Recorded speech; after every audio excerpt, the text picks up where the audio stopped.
Tesla Dyna, yəni Elon Musk'ın Los Angeles, qərbi Hollywoodda olan dönərxanası və yaxud Amerikan təbirincə desəm, burgerxanası.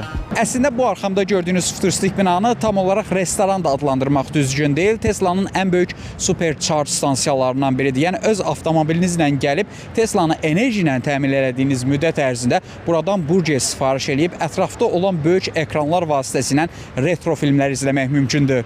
Restoran daxilində bəzən müştərilərə xidmət göstərən Tesla'nın Optimus Gen 2 robotu var. Hansı ki, mövcud ən ağıllı humanoidlərdən biridir. Hal-hazırda şüşənin altındadır, amma bəzən müştərilərə xidmət göstərir. Mənim sifarişim hazırdır. Çox maraqlı bir qablaşdırması var. Cybertruck qablaşdırmasında verirlər burgeri. Vizual olaraq göstərim. Gördüyünüz bu supercharge stansiyalarında elektromobili enerji ilə təmin etdiyiniz müddət ərzində restoranda oturub bu formada film izləyə bilirsiniz.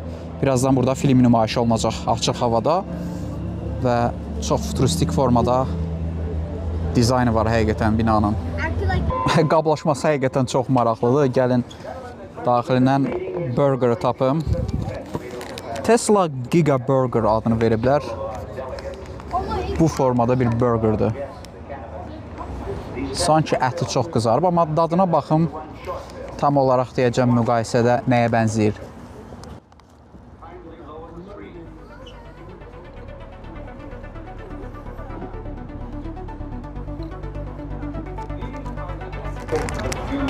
Məncə kifayət qədər dadlıdır.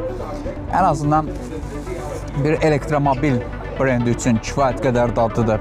Tesla Burger və yaxud da ki Elon Musk'ın burgeri, Elon Musk'ın dönərxanası, artıq adını siz verin.